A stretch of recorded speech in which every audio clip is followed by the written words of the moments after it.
What's the meaning of chainsaw?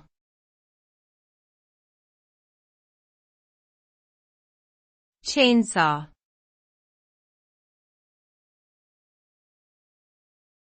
Chainsaw.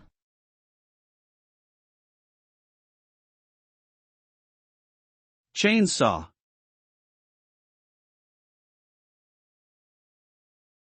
Chainsaw.